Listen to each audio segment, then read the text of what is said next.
The master Prakash classes YouTube channel आप सभी भावी अध्यापकों का स्वागत करता है। इस वीडियो लेक्चर में हम लोग आगामी प्राथमिक शिक्षक भर्ती के लिए टोटल 150 प्रश्नों की प्रैक्टिस सेट को सॉल्व करेंगे और यह प्रैक्टिस सेट एग्जामपुर का लिया गया है और यह बुक आपकी परीक्षा की दृष्टि से बहुत ही उपयोगी है।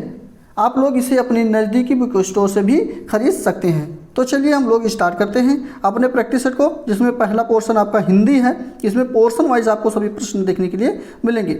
इसमें 1 और 2 नंबर का प्रश्न जो है वो पद्यांश से लिया गया है। पद्यांश को आप लोग अच्छी तरह से पढ़ेंगे। यहाँ से स्टार्ट है आपका पद्यांश। ये पहला पेज है, इसको देखिए, बहुत अच्छे। उम्मीद है पढ़ लिए हैं, नहीं पढ़ पाए तो वीडियो को रोकिए और आराम से पढ़िएगा। ये दूसरा पेज है आपका। चलिए बहुत अच्छे, नेक्स्ट पे चलेंगे हम लोग। प्रश्नों के देखते हैं प्रश्नों को। प्रस्तुत पद्यांश किस रस से संबंधित है ये बताना है। चलिए आप लोग भी कमेंट करके आंसर को बताते रहेंगे। ये जो पद्यांश हम लोग ऊपर पढ़े हैं आप लोग भी, तो यहाँ पे ये वीर रस से संबंधित है। ऑप्शन नंबर यहाँ से बिल्कुल सही ऑप्शन होगा। नेक्स्ट है रक्तिम श्रृंगार का अर्थ क्या है। दूसरे प्रश्न का आंसर आप लोग कमेंट करके बताइए कमेंट बॉक्स में। नेक्स्ट इसका ऑप्शन नंबर पहला बिल्कुल सही। यहाँ पे वीर सपूतों का रक्त बलिदान करना ही रक्तिम श्रृंगार का अर्थ होगा। ऑप्शन नंबर यहाँ पे पहला बिल्कुल यानी ए बिल्कुल सही ऑप्शन होने के साथ अगले प्रश्न की तरफ बढ़ेंगे। और अगला प्रश्न है आपके स्क्रीन पर, यहाँ पे देखिए, अय राकेश, उसके बाद यहाँ पे चिन्ह बना हुआ है। यहाँ आओ, इस वाक्य में कौन सा कारक है ये बताना है। तो देखिए यहाँ पे कह सकते हैं कि आपका संबोधन किया जा रहा है। कहा नहीं जा रहा है अय राकेश यहाँ आओ, तो यहाँ पे संबोधन का चिन्ह ये लगा हुआ है और ये संबोधन कारक भी होगा। ऑप्शन नंबर यहाँ पे भी बिल्कुल सही ऑप्शन आपका हो जाएगा। नेक्स्ट प्रश्न की तरफ बढ़ेंगे और अगला प्रश्न है कौन सा स्वर दीर्घ है। स्वरों की बात करते हैं तो स्वर 3 प्रकार के होते हैं। एक लघु स्वर्ग होता है, एक दीर्घ स्वर्ग होता है और एक तीसरा जो होता है वो प्लुत स्वर होता है। ठीक, तो यहाँ पे दीर्घ स्वर की बात किया गया है, तो इसमें कौन सा दीर्घ स्वर होगा। डी बिल्कुल सही ऑप्शन। यहाँ पे आय जो है ये दीर्घ स्वर हो जाएगा। ऑप्शन डी सही होने के साथ अगले प्रश्न की तरफ बढ़ चलते हैं। और यहाँ पे 5वां प्रश्न आपके स्क्रीन पर है, वह स्वतः ही जान जाएगा में वह सर्वनाम है। वह जो है किस प्रकार का सर्वनाम है। पुरुषवाचक है, निजवाचक है, संबंधवाचक है या फिर अनिश्चयवाचक सर्वनाम होगा। चलिए आप लोग बताइए। कमेंट बॉक्स खुला है आप लोग के लिए। कमेंट बॉक्स में कमेंट करके आंसर को लिखते रहिए।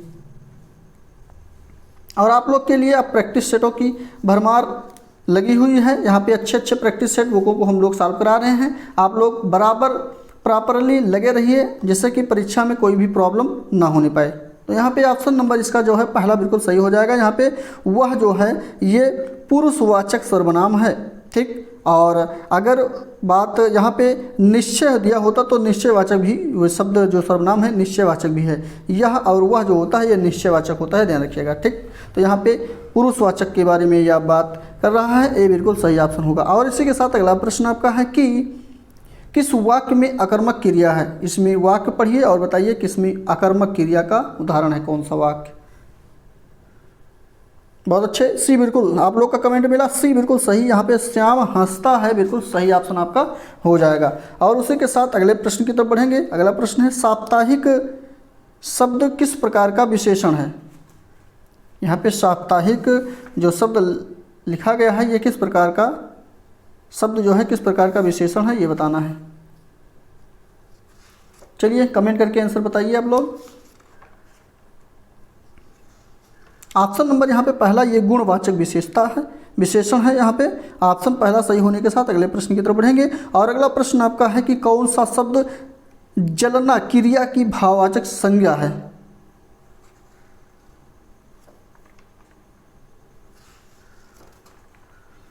चलिए कमेंट करके आंसर बताइए। 8वें का ऑप्शन नंबर यहाँ पे भी बिल्कुल सही ऑप्शन। जलना जो है क्रिया है ये भाववाचक संज्ञा अगर इसकी बनाएंगे तो जलन हो जाएगा। जलना से क्या बनेगा, जलन। ऑप्शन भी बिल्कुल सही ऑप्शन होगा। इसी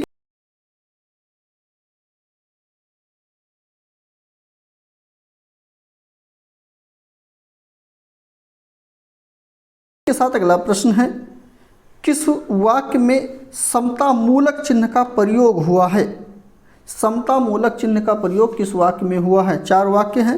ए ऑप्शन है कक्षा में 70% विद्यार्थी प्रथम श्रेणी से पास होंगे। बी ऑप्शन है हमारी हिंदी की अध्यापिका डॉक्टर ललित वर्ष हैं।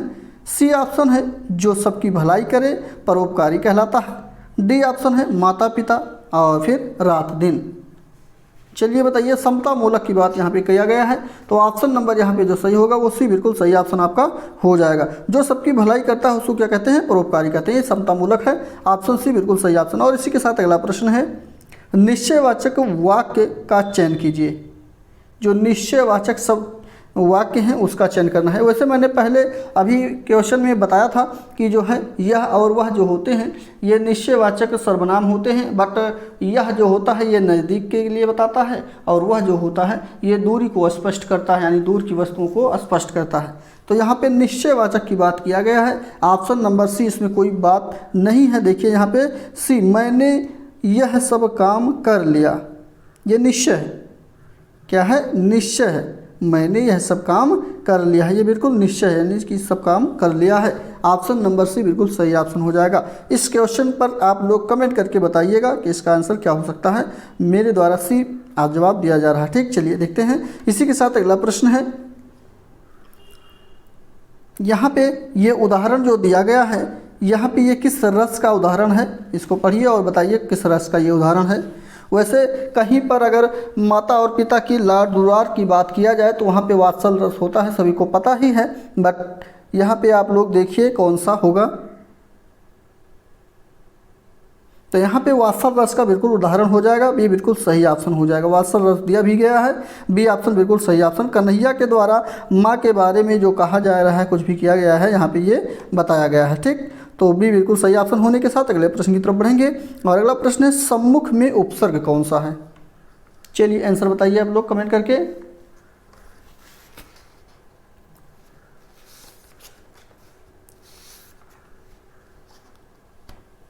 और अच्छे ऑप्शन नंबर यहाँ पे इसका जो सही हो जाएगा वो ऑप्शन नंबर सी बिल्कुल सही ऑप्शन। यहाँ पे सम प्लस मुख बराबर सम्मुख बनेगा, तो सी बिल्कुल सही ऑप्शन। और इसी के साथ नेक्स्ट, भाई किताब पढ़ता है, इस वाक्य का कर्मवाच्य रूप कौन सा है?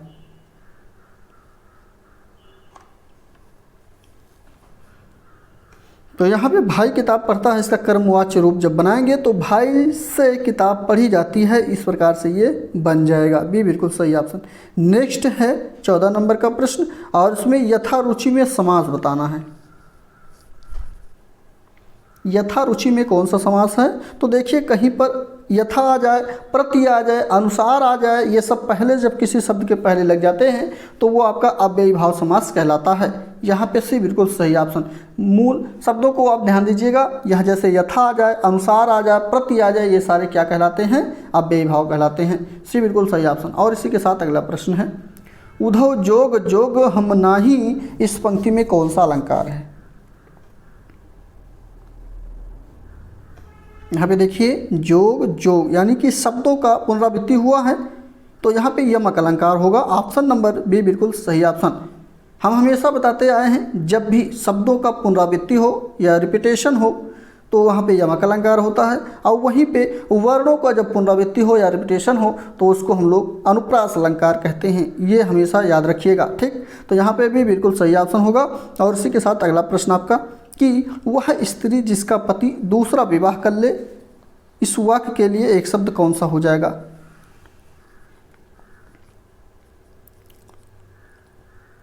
वह स्त्री जिसका पति दूसरा विवाह कर लेता है, उसके लिए एक शब्द जो बनेगा वो अध्युणा बन जाएगा। ऑप्शन नंबर ए बिल्कुल सही ऑप्शन। नेक्स्ट प्रश्न की तरफ बढ़ें, और दारिद्र्य का विलोम शब्द बताइए। यहाँ पे दारिद्र्य लिखा है, इसका विलोम शब्द क्या होगा? तो इसका विलोम शब्द वैभव हो जाएगा। ठीक, दारिद्र्य मतलब निर्धनी कह सकते हैं, या जिसके पास कुछ भी नहीं होता है, और वैभव मतलब होता है जिस सभी चीज़ों से संपन्न हो। तो यहाँ पे सी बिल्कुल सही ऑप्शन। और अगला प्रश्न है, अंगीठी का तत्सम शब्द क्या होगा?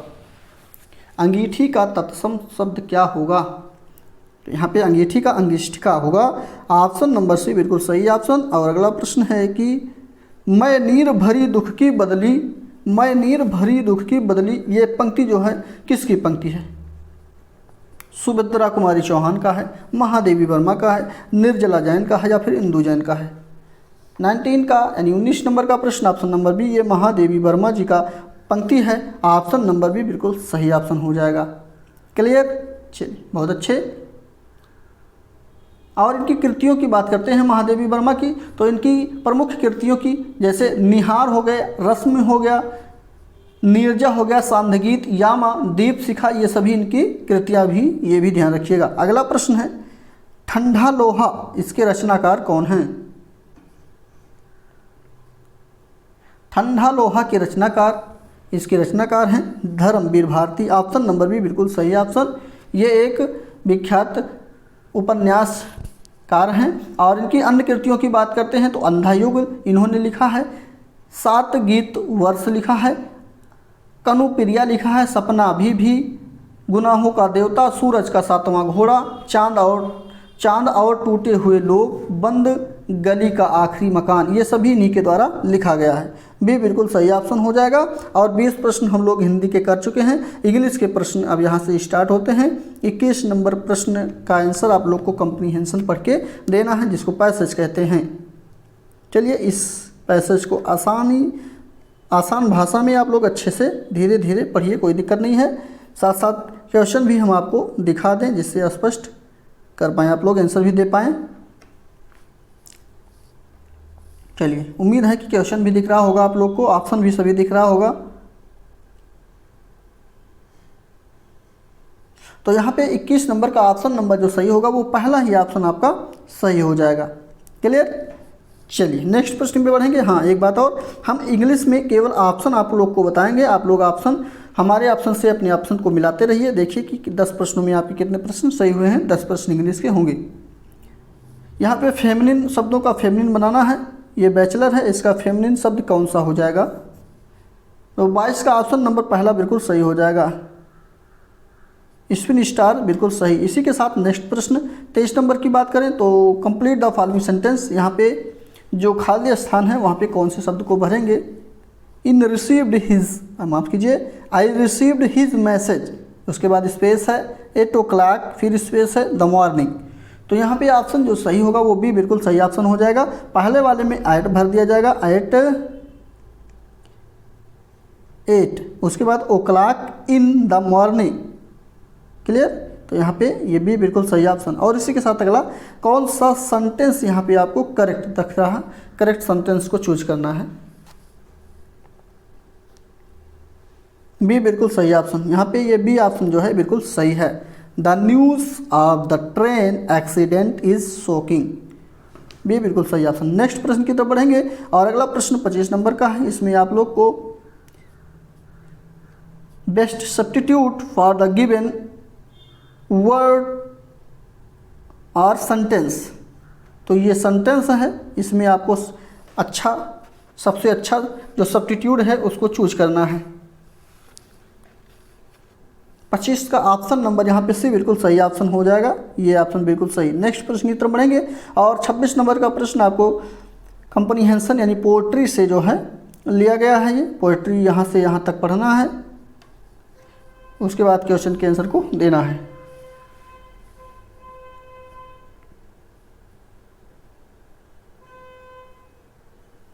यहाँ पे प्रीकंसेप्शन का आपको सिनोनिम बताना है। ये शब्द जो लिखा गया है इसका सिनोनिम बताना है। प्रीकंसेप्शन ये है। और 26 नंबर का ऑप्शन नंबर पहला बिल्कुल सही ऑप्शन हो जाएगा, अकम्पशन बिल्कुल सही ऑप्शन होगा। इसी के साथ अगले प्रश्न की तरफ बढ़ेंगे और 27 नंबर का प्रश्न आपके स्क्रीन पर है। इसमें सही कंजक्शन को चूज करके फिल करना है। तो यहाँ पे जो कंजक्शन भरा जाएगा वो ऑप्शन भी बिल्कुल यहाँ पे if you work hard you will pass, यहाँ पे इफ़ को भर दिया जाएगा। नेक्स्ट प्रश्न पे बढ़ेंगे और 28 नंबर प्रश्न में आपको किस पार्ट में सब्जेक्ट और प्रेडिकेट है ये चूज करना है।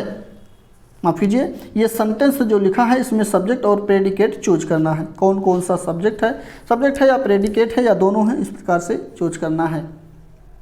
तो यहाँ पे केवल प्रेडिकेट है, इसमें ऑप्शन नंबर यहाँ पे ए बिल्कुल सही ऑप्शन। यहाँ पे ये डांस जो शब्द लिखा है डांसेस, इसमें ये डांसेस क्या है ये बताना था, ठीक। तो ये क्या है, प्रेडिकेट है। ए बिल्कुल सही ऑप्शन होने के साथ अगले प्रश्न की तरफ बढ़ेंगे और अगला प्रश्न है आपके स्क्रीन पर। यहाँ पे reported speech of the following sentence, correct pronunciation, pronoun जो है उसका रिपोर्टेड स्पीच बनाना है। चलिए देखते हैं ऑप्शन नंबर सी यहाँ पे ही भर दिया जाएगा। ठीक, तो यहाँ पे सी बिल्कुल सही ऑप्शन। और उसी के साथ नेक्स्ट प्रश्न है,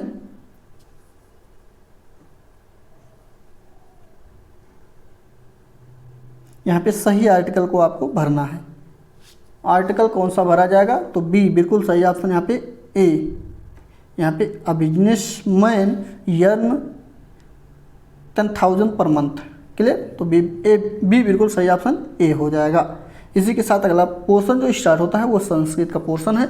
और संस्कृत के पोर्शन में एक श्लोक दिया गया है, एक लाइन की ये श्लोक है। इस श्लोक को पढ़िए और इसके आंसर को बताने का प्रयास करिए कि ये जो पंक्ति है, श्लोक है, ये प्रथम सर्ग इसका कौन सा होगा। अच्छा, ये शब्द जो लिखा गया है इसका प्रथम सर्ग बताना है। 31 का ऑप्शन नंबर डी बिल्कुल सही ऑप्शन, ये मालिनी का सही, डी बिल्कुल सही ऑप्शन। और उसी के साथ अगला प्रश्न है, मघवा, माफ कीजिए, मघवा का पर्यायवाचक शब्द कौन सा है। पहला ऑप्शन बिल्कुल सही ऑप्शन, यहाँ पे इंद्र हो जाएगा। और उसी के साथ नेक्स्ट है, नम धातु लोट लकार प्रथम पुरुष एक वचन का रूप क्या होगा। कमेंट बॉक्स में आप लोग कमेंट को लिखते रहे।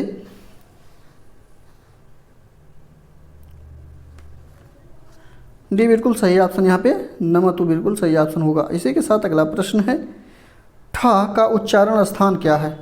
ठा का उच्चारण स्थान क्या होगा। तो यहाँ पे मूर्धा भी बिल्कुल सही ऑप्शन, मूर्धा हो जाएगा। अगला प्रश्न है, पंक्तुम में कौन सा प्रत्यय है। 35 का ए ऑप्शन सही होगा। यहाँ पे तुमुन प्रत्यय इसमें लगा हुआ है। इसी के साथ अगला जो अंडरलाइन शब्द है, आकाशात सूर्या उदेति, इसमें अंडरलाइन शब्द यानी रेखांकित शब्द जो है उसकी विभक्तियों का प्रयोग, कौन सा विभक्ति इसमें प्रयोग हुआ है ये बताना है। 36 का ऑप्शन नंबर सी, यहाँ पे पंचमी विभक्ति का प्रयोग किया गया है। इसी के साथ अगला प्रश्न है, पितृतुल्यः पद में कौन सा समास है।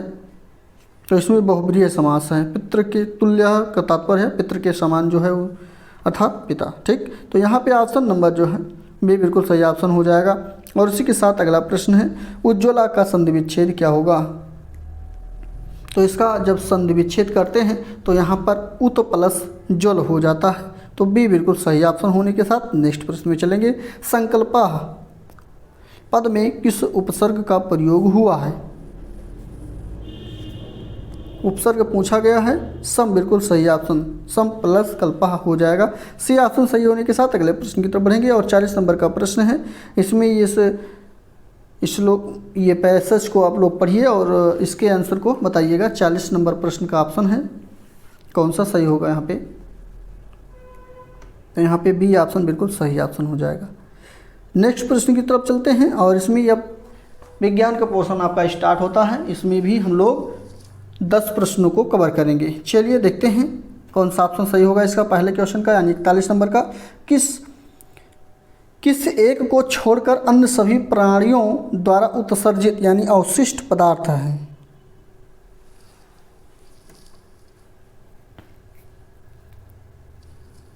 यहाँ पे कार्बोहाइड्रेट, ये कार्बोहाइड्रेट जो है ये प्राणियों के द्वारा उत्सर्जित पदार्थ नहीं है, बाकी सभी क्या हैं, उत्सर्जित पदार्थ हैं।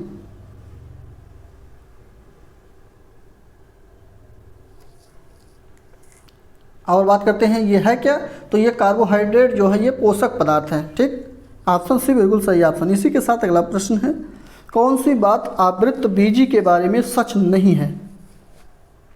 चलिए इसका आंसर आप लोग कमेंट करके बताइए। बहुत अच्छे, यहाँ पे ऑप्शन पहला ही सही हो जाएगा। ये प्रमुख चरण जो गेमिटोफाइट्स होता है यही आवृत्तबीजी के बारे में सच नहीं है। ऑप्शन नंबर ए बिल्कुल सही ऑप्शन। नेक्स्ट है, गुर्दे की पथरी किससे बनी होती है। बहुत अच्छे, गुर्दा का तात्पर्य किडनी होता है। तो किडनी स्टोन जो होता है वो किसकी बनी होती है। ये कैल्शियम ऑक्सलेट CaC2O4 की बनी होती है। ऑप्शन नंबर यहाँ पे कैल्शियम ऑक्सलेट बिल्कुल सही ऑप्शन आपका होगा, पहला ऑप्शन सही हो जाएगा। इसी के साथ नेक्स्ट, टेफ्लॉन नामक ब्रांड नाम किस बहुलक का प्रतिनिधित्व करता है। तो यहाँ पे ये पाली जो टेट्राफ्लोरोइथिनील है, इसी का ये बहुलक है और इसी का प्रतिनिधित्व करता है। ऑप्शन नंबर सी बिल्कुल सही ऑप्शन होने के साथ अगले प्रश्न की तरफ बढ़ेंगे और इसमें प्रेरक की खोज किसके द्वारा की गई है या किसने की है ये बताना है। उत्प्रेरक की खोज किसके द्वारा की गई है? यहाँ पे ये हुक के द्वारा की गई है। ऑप्शन नंबर सी बिल्कुल सही ऑप्शन। और इन्होंने जो है 1835 में इसकी खोज की है, ये ध्यान रखिएगा।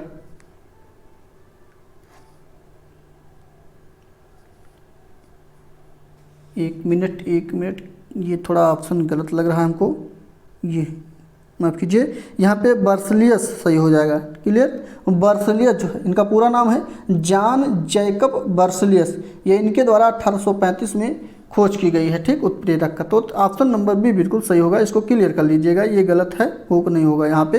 45 में बी सही है। और उसी के साथ अगला प्रश्न है, बहुत अच्छा प्रश्न है, आवर्त सारणी का ये क्वेश्चन है। इसमें पूछा गया है कि आधुनिक आवर्त सारणी में 18 समूह हैं, बिल्कुल सही है। 8 आवर्त हैं, ये भी सही है। तो उस तत्व की परमाणु संख्या क्या है जिसे चौथे समूह और चौथे आवर्त में रखा गया है? बहुत अच्छा प्रश्न है।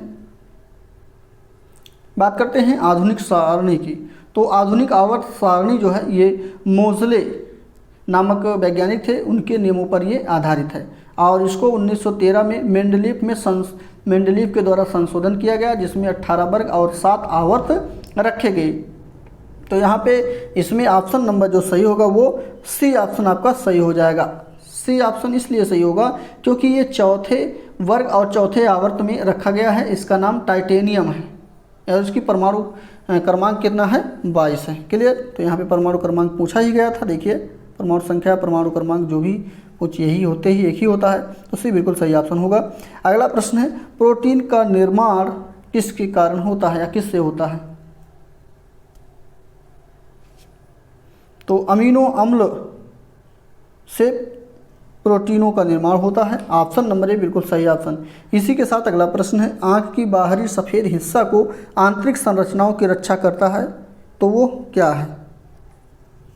बी बिल्कुल सही ऑप्शन, उसको स्क्लेरा कहा जाता है। क्या कहा जाता है? स्क्लेरा कहा जाता है, ध्यान रखिएगा। और बात करते हैं नेत्र के। तो नेत्र के कुल जो भाग हैं, पार्ट जिसको कहते हैं, वो 7 पार्ट हैं। पहला स्क्लेरा या दृढ़ पटल जिसको कहा जाता है। दूसरा कार्निया है। कार्निया वही चीज़ है जो आँख को दान किया जाता है, जैसे आँख में दान जो किया जाता है उसको क्या किया जाता है? कार्निया को ही किया जाता है। तीसरा आइरिस है। चौथा पुतली है। पाँचवां नेत्र लेंस है। छठा जो जलीय द्रव है वो है। और 7वां रेटिना होता है। क्लियर? तो यह ध्यान रखिएगा, नेत्र के 7 भाग होते हैं। अगला प्रश्न आपका 49 नंबर का, प्रकाश का अलग अलग रंगों में होने वाले बंटवारे को क्या कहा जाता है? तो उसको प्रसार कहा जाता है। जब प्रकाश अलग अलग रंगों में बट जाता है तो प्रसार हो जाता है, प्रसार कहा जाता है। सही, बिल्कुल सही ऑप्शन, बहुत अच्छे। अगला प्रश्न है, बारकोड स्कैनर का आविष्कार किसके द्वारा किया गया है? जो बारकोड का स्कैनर किया जाता है, देख रहे हैं इस समय आप लोग, जो यूपीआई के माध्यम से या किसी अन्य माध्यम से किसी भी बारकोड को स्कैन करके पैसे को ट्रांसफ़र करते हैं, वही बारकोड है। तो इसका आविष्कार किसके द्वारा किया गया है? 50वें का ऑप्शन भी बिल्कुल सही ऑप्शन, 1900, यहाँ पे भी 1974 में किया गया। ऑप्शन नंबर भी बिल्कुल सही ऑप्शन, ठीक है, 1974 में हुआ है, ये ध्यान रखिएगा। और इसी के साथ अगला पोर्शन गणित का स्टार्ट होता है। गणित को सर के द्वारा पढ़ाया जा रहा है, आप लोग वहाँ से जाकर के इसको सॉल्व कर लीजिएगा। अन्यथा आप लोग खुद सॉल्व करना चाहते हैं तो हमारे Telegram channel the master Prakash classes को सर्च करिए, फॉलो करिए और वहाँ से इसके पूरे PDF को लोड करके आप लोग खुद सॉल्व कर लीजिए। नेक्स्ट पोर्शन आपका स्टार्ट होता है पर्यावरण एवं सामाजिक अध्ययन का। चलिए देखते हैं इसके प्रश्नों को, फटाफट इसको भी कर लेते हैं। तो इसमें पहला क्वेश्चन है, भारत की जो आकस्मिकता है उसकी निधि का संरक्षक कौन है? भारत की आकस्मिकता निधि का संरक्षक कौन कहलाता है? प्रधानमंत्री, सर्वोच्च न्यायालय के न्यायाधीश, राष्ट्रपति या फिर वित्त मंत्री? 71 ऑप्शन नंबर यहाँ पे बहुत अच्छा, सी बिल्कुल सही ऑप्शन आपका हो जाएगा। चलिए, तो यहाँ पे ऑप्शन नंबर जो सही हो जाएगा वो आपका ऑप्शन सी बिल्कुल सही हो जाएगा। यहाँ पे आकस्मिकता की बात किया गया है, तो इस समय जो निधि का संरक्षक होता है वो राष्ट्रपति होता है, और ये अनुच्छेद आपके 267 में लिखा गया है। सांसद की निधि को आपातकाल के समय जो प्रयोग की जा सकती है वो अधिकार किसके पास होगा, वो राष्ट्रपति के पास होगा। सी बिल्कुल सही ऑप्शन होने के साथ अगले प्रश्न की तरफ बढ़ेंगे, और इसमें है कि किस काल्पनिक रेखा के द्वारा समान वर्षा स्तर वाले स्थानों को जोड़ा जाता है।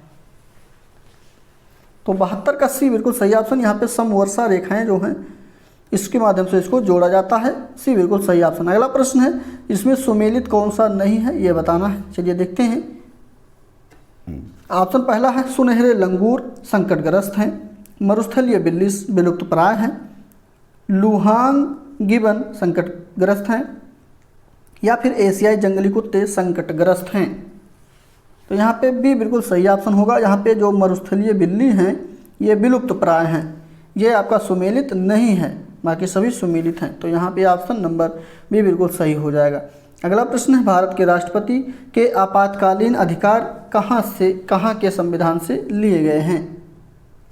74 का ऑप्शन बी, ये ऑप्शन नंबर भी बिल्कुल सही ऑप्शन हो जाएगा। आपातकाल के अधिकारों की बात करें तो ये संविधान जर्मनी के संविधान से लिया गया है। ऑप्शन नंबर भी बिल्कुल सही। नेक्स्ट प्रश्न है, कौन सा सबसे अधिक भंगुर पारिस्थितिकी तंत्र है जो वैश्विक तापन द्वारा सबसे पहले प्रभावित होता है।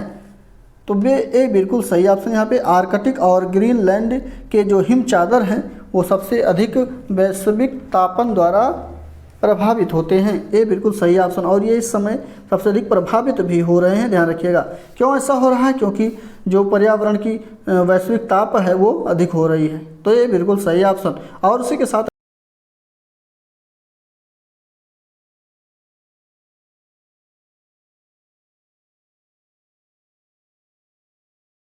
अगला प्रश्न है, जैविक घटक और अजैविक घटक किससे संबंधित हैं।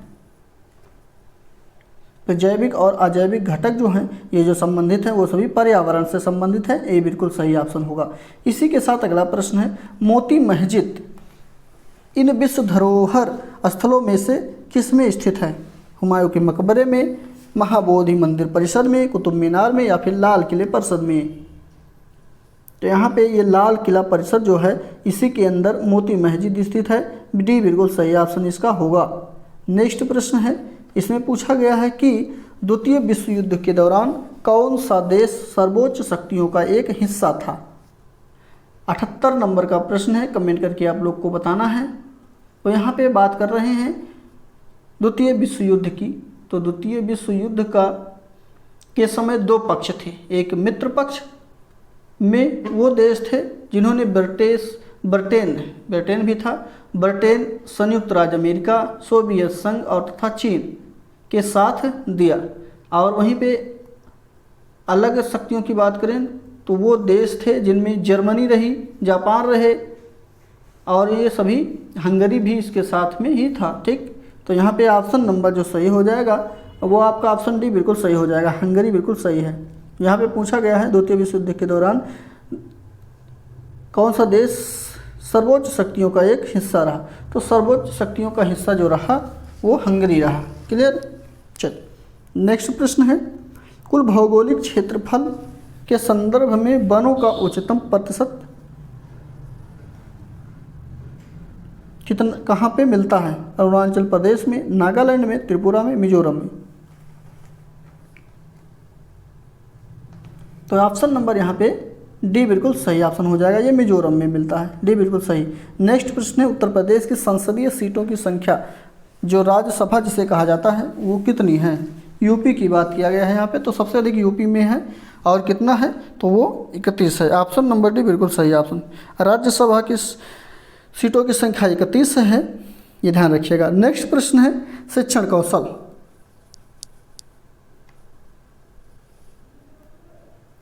चलिए एक बात यहाँ पे थोड़ा और डिटेल में हम आप लोग को बता दें उत्तर प्रदेश के विषय में।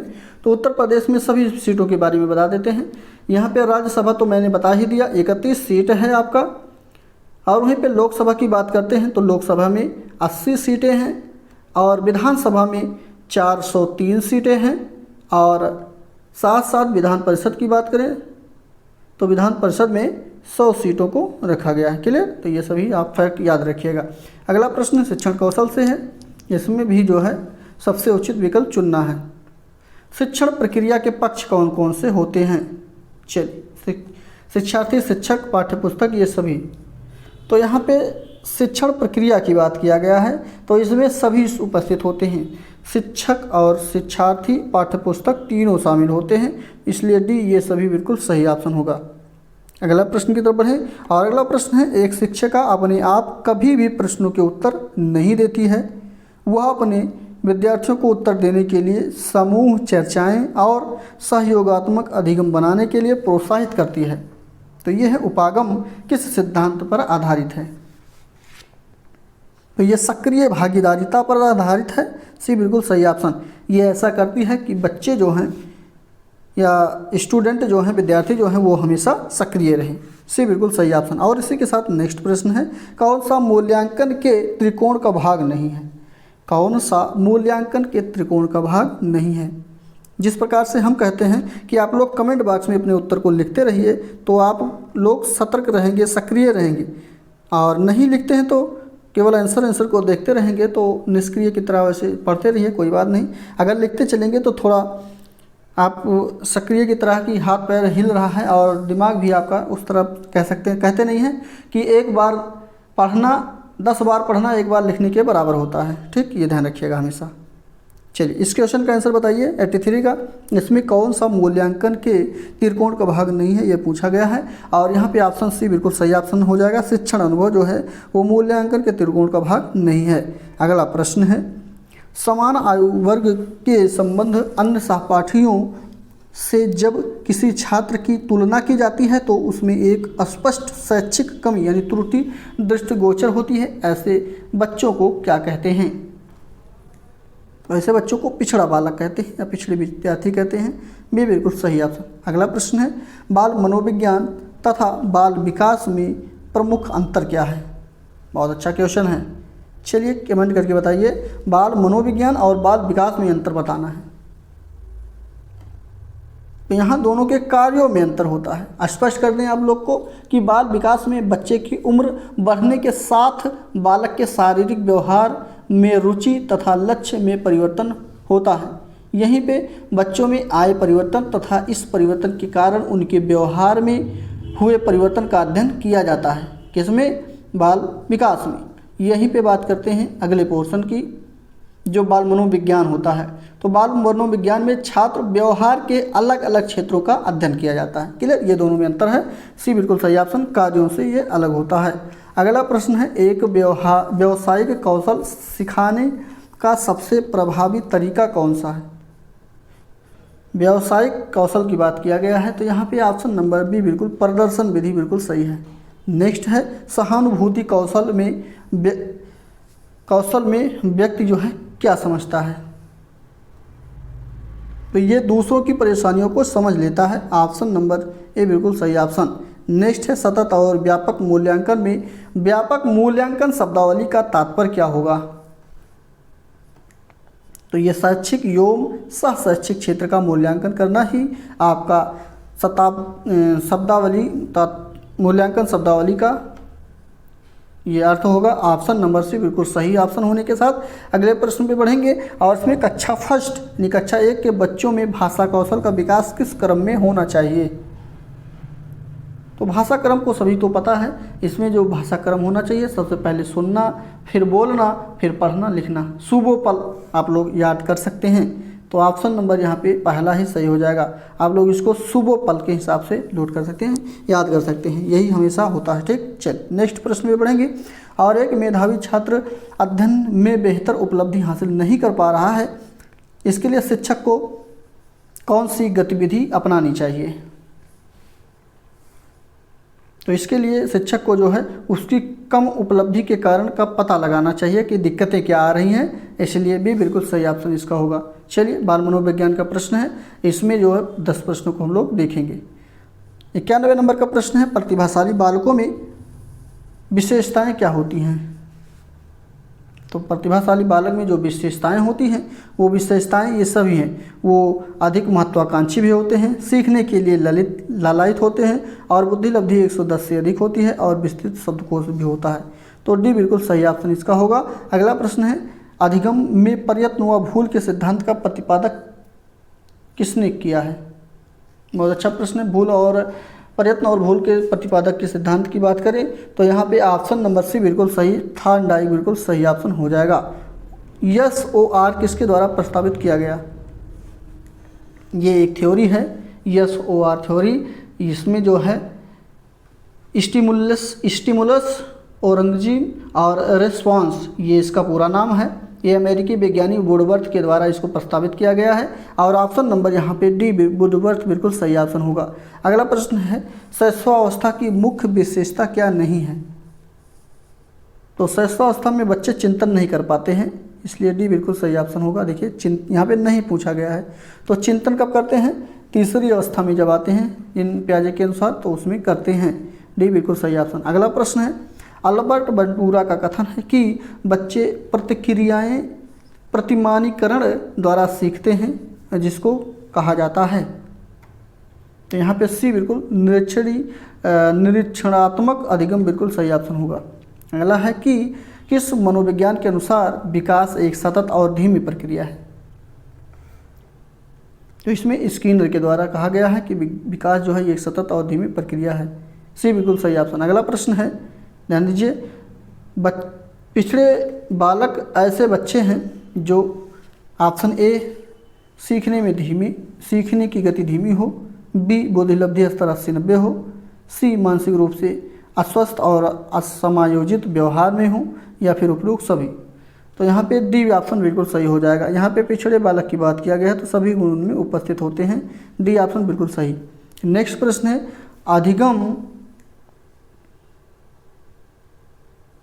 का व्यवहारिक सिद्धांत कौन सा होगा इसमें? तो यहाँ पे उपरोक्त सभी सही है। ठीक, डी ऑप्शन सही होने के साथ अगला प्रश्न है, सीखना व्यवहार में उत्तरोत्तर सामंजस्य की प्रक्रिया है, यह कथन किसका है? तो यहाँ पर सी ऑप्शन बिल्कुल स्किनर का ये कथन है। ऑप्शन नंबर सी बिल्कुल सही ऑप्शन। और उसी के साथ अगला प्रश्न है, शिक्षार्थी व्यक्तिगत भिन्नता प्रदर्शित करते हैं, अतः शिक्षक को क्या करना चाहिए? तो शिक्षक को चाहिए कि सीखने के विविध अनुभवों को उपलब्ध करा देना चाहिए। सी बी ऑप्शन इसका बिल्कुल सही ऑप्शन है। ठीक है, तो यहाँ ध्यान रखिएगा। ऑप्शन बी सही होने के साथ अगले प्रश्न की तरफ बढ़ेंगे, जिसमें सामान्य ज्ञान समसामयिक की घटनाएं के भी प्रश्न आपको देखने के लिए मिलेंगे। समसामयिक की घटनाएं का तात्पर्य करंट अफेयर से है। तो यहाँ पे पहला क्वेश्चन यानी 101 नंबर का है कि कौन राष्ट्रपिता के नाम से मशहूर है? राष्ट्रपिता के नाम से कौन जाने जाते हैं? तो ये तो सभी को पता है, बी बिल्कुल सही ऑप्शन, महात्मा गांधी को राष्ट्रपिता के नाम से जाना जाता है। अगला प्रश्न है, किसे फ्रंटियर गांधी के नाम से जाना जाता है? बिल्कुल सही, बहुत अच्छा। यहाँ पे इसको इंग्लिश शब्द में लिखा है, इसलिए आप लोग हो सकता है थोड़ा कंफ्यूज हो रहे हों। कंफ्यूज होने का तात्पर्य है कि हड़बड़ा रहे हों, बट यहाँ पे अगर मैं बात करता हूँ किसे सीमांत गांधी के नाम से जाना जाता है तो आप लोग तुरंत आंसर कर पाएंगे। तो सीमांत गांधी या फ्रंटियर गांधी के नाम से किसे जाना जाता है? तो खान अब्दुल गफ्फार खां को जाना जाता है। पहला ऑप्शन बिल्कुल सही ऑप्शन होगा। अगला, विश्व साक्षरता दिवस कब मनाया जाता है? तो यहाँ पे डी 8 सितंबर को विश्व साक्षरता दिवस के रूप में मनाया जाता है। अगला प्रश्न है, भारत की सरकारी रिपोर्ट अथवा प्रकाशन को क्या कहा जाता है? Orange book, white paper, yellow book, black book. Yellow या वाइट पेपर कहा जाता है। क्या कहा जाता है? White paper. जो सरकारी रिपोर्ट होती है या प्रकाशन होता है उसको वाइट पेपर कहा जाता है। बे बिल्कुल सही ऑप्शन। अगला प्रश्न है कि चंद्रमा की सतह पर कदम रखने वाला प्रथम व्यक्ति कौन थे? Neil Armstrong. Option number B बिल्कुल सही ऑप्शन। इन्होंने ही चंद्रमा पर पहला कदम अपना रखा है। इसी के साथ अगला प्रश्न है, विश्व की प्रथम महिला प्रधानमंत्री कौन थी? बहुत अच्छे, श्री माओ भंडार नायके, जो कि श्रीलंका की प्रधानमंत्री बनी हैं, वो प्रथम महिला प्रधानमंत्री विश्व की हैं। ऑप्शन नंबर पहला बिल्कुल सही ऑप्शन होगा। और इसी के साथ नेक्स्ट है, विश्व में हृदय प्रत्यारोपण का पहला ऑपरेशन किसने किया था? हृदय प्रत्यारोपण का पहला ऑपरेशन यहाँ पे बात किया गया है, ध्यान दीजिएगा। ऑप्शन नंबर पहला बिल्कुल सही होगा। यहाँ पे क्रिश्चियन बर्नार्ड के द्वारा ऐसा किया गया है, ये बिल्कुल सही ऑप्शन। नेक्स्ट है पंचतंत्र के लेखक कौन है? विष्णु शर्मा।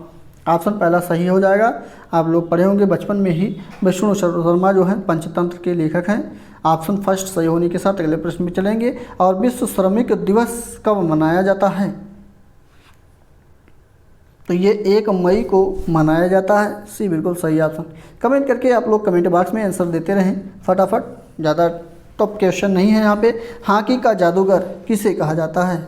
ये भी आप लोग को पता है। तो हॉकी का जादूगर अभी हम लोग क्या कहते हैं, 1 हफ्ता पहले इनका जन्मदिन भी मनाए हैं। तो मेजर ध्यानचंद इनका नाम है। ऑप्शन नंबर सी बिल्कुल सही ऑप्शन इसका हो जाएगा। क्लियर? तो यहाँ पे ऑप्शन नंबर जो है सी बिल्कुल सही होने के साथ अगले प्रश्न की तरफ बढ़ेंगे। महात्मा गांधी के समाधि स्थल को क्या कहा जाता है? बहुत अच्छा प्रश्न है। और महात्मा गांधी के समाधि स्थल को राजघाट कहा जाता है, ये बिल्कुल सही ऑप्शन। नेक्स्ट प्रश्न है, डायट किस देश की संसद का नाम है? जैसे अपने यहाँ सांसद पार्लियामेंट जो है सांसद नाम ही है उसका, उसी प्रकार से डायट एक नाम है जिसको सांसद कहा जाता है। वो किस देश का है? बी बिल्कुल जापान का है। कहाँ का? जापान का। बी बिल्कुल सही ऑप्शन। और उसी के साथ अगला प्रश्न आपके, अंतरिक्ष की यात्रा करने वाली प्रथम महिला कौन थी? तो यहाँ पे सी बिल्कुल सही ऑप्शन, वैलेंटीना तेरेस्कोवा बिल्कुल सही ऑप्शन होगा। इन्होंने ही अंतरिक्ष की सबसे पहले यात्रा की है, और भी महिला के रूप में। ऑप्शन सी बिल्कुल सही ऑप्शन। अगला प्रश्न है, विक्रम साराभाई अंतरिक्ष केंद्र कहाँ पर स्थित है? तो ये तिरुवनंतपुरम में स्थित है। ऑप्शन नंबर भी बिल्कुल सही ऑप्शन इसका हो जाएगा। विक्रम साराभाई अंतरिक्ष केंद्र तिरुवनंतपुरम में स्थित है। अगला प्रश्न है, central bureau of investigation CBI जिसका शॉर्ट नाम है, किस देश की गुप्तचर संस्था है? ये तो सभी को पता है सीबीआई कहाँ की है, तो ये कहीं की नहीं, अपने भारत की है। ऑप्शन नंबर सी बिल्कुल सही ऑप्शन होगा। अगला प्रश्न है, सत्यार्थ प्रकाश नामक पुस्तक के लेखक। ये प्रश्न है इसलिए थोड़ा तेज़ी के साथ चल रहे हैं। यदि आप लोग को लग रहा है कि हम थोड़ा अधिक तेज़ी के साथ चल रहे हैं तो कमेंट करके आप लोग बता दीजिए कि सर थोड़ा स्लो हो जाइए। चलिए, 116 का ऑप्शन भी बिल्कुल सही ऑप्शन। यहाँ पे बात करते हैं सत्यार्थ प्रकाश नामक पुस्तक की, तो ये दयानंद सरस्वती के द्वारा लिखी गई है। ऑप्शन नंबर भी बिल्कुल सही। अगला प्रश्न है, भारत में प्रथम खुला विश्वविद्यालय कहाँ स्थापित हुआ है? 117 का डी बिल्कुल नई दिल्ली में ये हुआ है। नेक्स्ट, राष्ट्रीय फिल्म एवं विकास निगम, देखिएगा ध्यान से, इसमें पूछा गया है राष्ट्रीय फिल्म एवं विकास निगम की स्थापना किस वर्ष हुई है? तो इसकी स्थापना जो है वो 1975 में होती है। ऑप्शन नंबर भी बिल्कुल सही ऑप्शन इसका हो जाएगा। और इसी के साथ अगला प्रश्न आपका इसमें है, a thing of beauty is a joy for ever, ये कविता किसके द्वारा लिखी गई है? एक कविता की पंक्ति है, ये कविता किसके द्वारा लिखी गई है ये बताइए।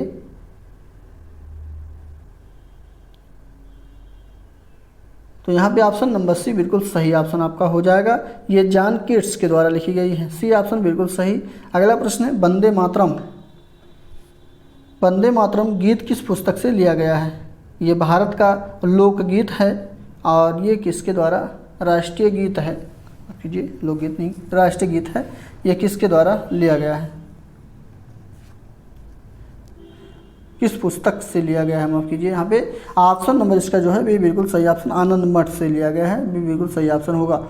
और उसी के साथ अगला प्रश्न है, सूची 1 को सूची 2 से मिलान करना है और सही उत्तर का जवाब देना है। नीचे कूटनीति का चारों ऑप्शन आपके दिए हैं। जैसे विश्व पर्यावरण दिवस किस तारीख को मनाया जाता है? तो यहाँ पे विश्व पर्यावरण दिवस जो है वो 5 जून को मनाया जाता है। इसको इससे मिलान कर देंगे यानी दूसरे से। और उसी के साथ विश्व वानिकी दिवस की बात करते हैं तो ये 21 मार्च को मनाया जाता है, इसको मिलान कर देंगे इससे। नेक्स्ट, विश्व पर्यावास दिवस किस तारीख को मनाया जाता है? तो 3 अक्टूबर को ये मनाया जाता है। और ये अगला जो है विश्व ओजोन दिवस 16 सितंबर को मनाया जाता है। 10 दिसंबर को जो है विश्व मानवाधिकार दिवस के रूप में मनाते हैं। तो यहाँ पे इसको इस प्रकार से मिलान करेंगे तो ऑप्शन नंबर जो सही हो जाएगा यहाँ पे वो ऑप्शन आपका डी बिल्कुल सही ऑप्शन हो जाएगा। 2, 1, 4, 3। क्लियर? चलिए, अगला प्रश्न आपका है, पाणिनि द्वारा रचित पुस्तक का नाम क्या है? बहुत अच्छा प्रश्न है। 122 का ऑप्शन नंबर डी बिल्कुल, ये अष्टाध्यायी इन्होंने लिखा है पाणिनि। ऑप्शन नंबर यहाँ पे डी बिल्कुल सही ऑप्शन हो जाएगा। और इसी के साथ अगला, राम सेतु जिसको आदम ब्रिज के नाम से जाना जाता है, इसकी शुरुआत कहाँ से होती है? तो इसकी शुरुआत की बात करें तो पहला ऑप्शन ये धनुषकोडी से होती है इसका शुरुआत। ऑप्शन नंबर ए बिल्कुल सही ऑप्शन। और ये भारत में स्थलीय एक स्थान है। ए बिल्कुल सही ऑप्शन होने के साथ अगला प्रश्न लेते हैं। और इसमें योजनाओं पर विचार करना है और नीचे है कि इन योजनाओं को लागू करने का सही क्रम बताना है, कालानुक्रमित क्रम बताना है। तो यहाँ पर सबसे पहले बात करते हैं तो सबसे पहले ट्राइसेम का जो है, ट्राइसेम को लागू किया गया। किसको लागू किया गया? ट्राइसेम को 1979 में। लिखते चले क्या? 1979 में इसको लागू किया गया। वहीं पे बात करते हैं RLEPG, ये दूसरे नंबर पे आता है। और इसकी स्थापना की बात करते हैं तो 1983 में इसकी स्थापना होती है। नेक्स्ट ये योजना आती है, नेक्स्ट जो है आपका JRY है, JRY ये योजना है। और इसका जो आने का लागू योजना आने का समय है वो 1989 है, इसका आने का योजना आने का समय। और अगला जो है 1993 EAS है, 1993 इसका कार्यकाल रहा। तो यहाँ पे ऑप्शन नंबर इसका डी बिल्कुल सही हो जाएगा। इसको आप लोग मिलान कर लीजिएगा। नेक्स्ट प्रश्न है, कौटिल्य द्वारा रचित प्रसिद्ध पुस्तक कौन सी है? तो पहला ऑप्शन बिल्कुल अर्थशास्त्र कौटिल्य के द्वारा लिखा गया है। और इनके द्वारा जो अर्थशास्त्र लिखा गया है ये एक राजनीतिक पुस्तक है, ये भी ध्यान रखिएगा। ऑप्शन ए बिल्कुल सही ऑप्शन। इसी के साथ अगला, विश्व ऑटिज्म जिसको आत्म विमोह कहा जाता है, चेतना दिवस कब मनाया जाता है? तो यहाँ पे ये 2 अप्रैल को मनाते हैं, ए बिल्कुल सही ऑप्शन। नेक्स्ट है, विश्व जल दिवस कब मनाया जाता है? तो विश्व जल दिवस जो मनाया जाता है वो 22 मार्च को मनाया जाता है। ऑप्शन नंबर सी बिल्कुल सही ऑप्शन। 22 मार्च को विश्व जल दिवस मनाया जाता है, 22 अप्रैल को पृथ्वी दिवस मनाया जाता है और 22 जून को जैव विविधता दिवस के रूप में मनाते हैं। ये तीनों 22 सीरियल आप लोग याद कर लीजिएगा। अगला प्रश्न है, विश्व व्यापार संगठन का मुख्यालय कहाँ पर स्थित है? विश्व व्यापार संगठन का मुख्यालय जो है वो स्विट्जरलैंड के जेनेवा शहर में स्थित है। ऑप्शन नंबर भी बिल्कुल सही ऑप्शन। इसी के साथ अगला प्रश्न है, राष्ट्रसंघ की स्थापना कब की गई? राष्ट्रसंघ की स्थापना 1920 में होती है। ऑप्शन नंबर भी बिल्कुल सही। नेक्स्ट, यूनाइटेड नेशंस शब्द किसने गढ़ा था? पहला ऑप्शन बिल्कुल यहाँ पे रूजवेल्ट के द्वारा ये गढ़ा गया था। ऑप्शन नंबर ए बिल्कुल सही। इसी के साथ अगला रीजनिंग का क्वेश्चन है। रीजनिंग के केवल ऑप्शन को बताएंगे, आप लोग इसको सॉल्व करिएगा। यहाँ पे ऑप्शन डी बिल्कुल सही हो जाएगा। इसका अगला क्रम डी होगा, ठीक, 467। नेक्स्ट, विषम का चयन करना है जो कि किसी से संबंधित नहीं है। तो यहाँ पे देखिए, ऋग्वेद, यजुर्वेद, अथर्ववेद और आयुर्वेद। तो आयुर्वेद कोई वेद नहीं है, ये इसी से संबंधित वेद है। तो यहाँ पे डी ऑप्शन बिल्कुल सही हो जाएगा। सामवेद होता तो ये सब एक समान हो जाते, बट यहाँ पे ये अलग है। इसी के साथ अगला कूटनीति से संबंधित प्रश्न है। इसका ऑप्शन जो सही हो जाएगा वो ऑप्शन आपका सी बिल्कुल सही ऑप्शन हो जाएगा। कौन सा? सी ऑप्शन आपका सही होगा, इसको मिलान कर लीजिएगा। नेक्स्ट प्रश्न 34 की बात करें तो 34 में डी ऑप्शन बिल्कुल उत्तर पूर्व दिशा बिल्कुल सही ऑप्शन। नेक्स्ट है 135 में, 135 का डी बिल्कुल सही ऑप्शन आपका हो जाएगा। नेक्स्ट, कंप्यूटर के प्रश्नों को भी देख लेते हैं, 5 प्रश्न में है। चलिए देखते हैं, इंटीग्रेटेड सर्किट चिप का विकास किसने किया है? तो यहाँ पे भी बिल्कुल सही ऑप्शन। चिप का जो विकास किया गया है जेम्स लिक्वी के द्वारा किया गया है, JS लिक्वी के द्वारा किया गया। अगला प्रश्न है, इस संख्या का बाइनरी संख्या के तुल्य दशमलव संख्या क्या होगा? 137 का ऑप्शन नंबर यहाँ पे जो सही होगा वो ए बिल्कुल सही हो जाएगा। 10 ऑप्शन बिल्कुल सही हो जाएगा। देखिए यहाँ पे कुछ करना नहीं है, आपको कुछ करना नहीं है। यहाँ पे 1 का गुणा जो है 2 की घाते 3 से कर देंगे, प्लस 1 का गुणा फिर जो है 2 की घाते 1 से कर देंगे, फिर इसको गुणा कर लेंगे। जैसे 2 की घाते 3 जो था वो 8 है, प्लस 2 की घाते 1 जो है वो 2 है। तो 10 की पावर 10 टू दी मतलब बेस में 10 लिखेंगे। तो ये 10 ऑप्शन बिल्कुल सही हो जाएगा और ये पूछा जा रहा है। अगला प्रश्न है सूचना भंडारण हेतु सबसे छोटी भंडारण इकाई कौन सी है। बहुत अच्छा क्वेश्चन है। पहला ऑप्शन बिल्कुल यहाँ पे बीटो होती है। अगला प्रश्न है डगलस या सी डगलस इंजेलवर्ट ने माउस का आविष्कार कब किया। तो 139 का ऑप्शन ए ऑप्शन बिल्कुल 1964 में इनके द्वारा किया गया है माउस का आविष्कार। अगला 140 का ऑप्शन नंबर बी बिल्कुल यहाँ से 200 से 2000 लाइन प्रिंटर 1 मिनट में शब्दों को छाप सकता है। बे बिल्कुल सही ऑप्शन। चलिए अगला पोर्शन और ये आखिरी पोर्शन है, इसमें जीवन कौशल प्रबंधन एवं अभिव्यक्ति के प्रश्न हैं। 10 प्रश्न में भी हम लोग कवर करेंगे। इसमें पूछा गया है कि कौन सा सर्वोत्तम उदाहरण है कि प्रेरणा क्या होती है। तो ऑप्शन को पढ़िए और बताइए कौन सा ऑप्शन यहाँ पे सही हो जाएगा। तो यहाँ पे ऑप्शन नंबर इसका जो सही हो जाएगा वो भी बिल्कुल सही ऑप्शन होगा। छात्र व सक्रिय है, अपने गणित वर्ग में अच्छा करने के लिए उच्च लक्ष्य निर्धारित करता है, काफ़ी प्रयास के साथ बना रहता है और कक्षा में उच्चतम अंक प्राप्त करता है। यही प्रेरणा होती है। ठीक, ध्यान रखिएगा।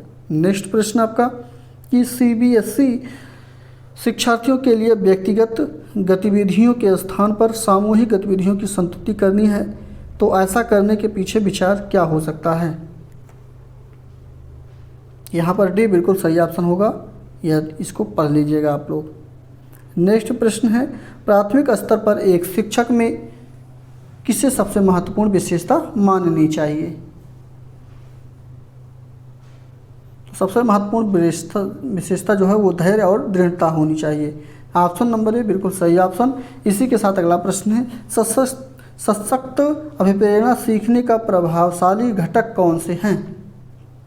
तो यहाँ पे शीघ्र सीखना ही यही आपका सबसे प्रभावशाली घटक होता है। सी बिल्कुल सही ऑप्शन होगा। और उसी के साथ अगला प्रश्न आपके स्क्रीन पर कि अभिप्रेरणा के सिद्धांतों के अनुसार एक शिक्षक किसके द्वारा सीखने को संवर्धित कर सकता है।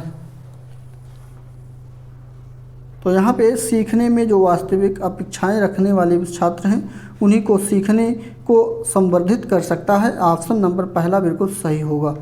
इसी के साथ अगला प्रश्न है कि शिक्षकों को यह सलाह दी जाती है कि वे अपने शिक्षार्थियों को सामूहिक गतिविधियों में शामिल करें, क्योंकि सीखने को सुगम बनाने के अतिरिक्त ये किस में भी सहायता करती है। तो ये जो अन्य में सहायता करती है वो आपका समाजीकरण है। ऑप्शन नंबर बी बिल्कुल सही ऑप्शन होगा। अगला है दो शब्द जिसमें भावना और प्रेरणा शब्द आते हैं, ये एक ही लैटिन मूल से आए हैं, तो ये कौन से हैं। हलचल है, चाल है, क्षण है या मूवर है। तो इसको मूवर कहा जाता है। ऑप्शन नंबर यहाँ पे डी ऑप्शन आपका सही हो जाएगा। अगला प्रश्न है व्यवसाय की विशेषता कौन सी नहीं है इसमें। ऑप्शन पढ़िए तो बताइए कि व्यवसाय की विशेषता कौन सी नहीं है। बहुत अच्छे। तो यहाँ पे डी बिल्कुल सही ऑप्शन होगा। जो आकर्षक पारिश्रमिक के रूप लिए सक्रियतावाद को बढ़ावा देना ही आपका ये नहीं होता है विशेषता इसकी व्यवसाय की। बाकी सभी सही हो जाएगा। ठीक, तो डी बिल्कुल सही ऑप्शन। और अगला प्रश्न आपका 36 से लेकर के अनुच्छेद जो 36 से लेकर के 51 तक है वो किससे संबंधित है ये बताना है। तो ये नीति निर्देशक सिद्धांत से संबंधित है। ऑप्शन नंबर डी बिल्कुल सही ऑप्शन हो जाएगा इसका। और उसी के साथ अगला प्रश्न आपके स्क्रीन पर है। इसमें कहा गया है कि उपलब्धि अभिप्रेरणा क्या है। उपलब्धि अभिप्रेरणा क्या है। यहाँ पर सी बिल्कुल जो चुनौतीपूर्ण कार्य करने में डटे रहने की प्रवृत्ति जिसे होती है वही उपलब्धि अभिप्रेरणा कहलाती है। ए बिल्कुल सही ऑप्शन हो जाएगा। और यहाँ पे हम लोग 150 प्रश्नों के प्रैक्टिस सेट को सॉल्व कर चुके हैं। इसमें कितने प्रश्न आपके सही हुए हैं कमेंट बॉक्स में अवश्य बताइएगा। और यह प्रैक्टिस सेट आपको कैसा लग रहा है अपनी राय कमेंट बॉक्स में भी दीजिएगा। और जो भी नए साथी हमारे जुड़कर प्रैक्टिस सेट सॉल्व कर रहे हैं, वीडियो को अभी तक लाइक से सब्सक्राइब नहीं किए हैं चैनल को, तो फटाफट कर लें जिससे कि अगले प्रैक्टिस सेट का नोटिफिकेशन समय से मिल सके आपको। तो ऐसे ही हमारे साथ बने रहिए। मिलते हैं अगले प्रैक्टिस सेट में, तब तक के लिए बहुत बहुत धन्यवाद।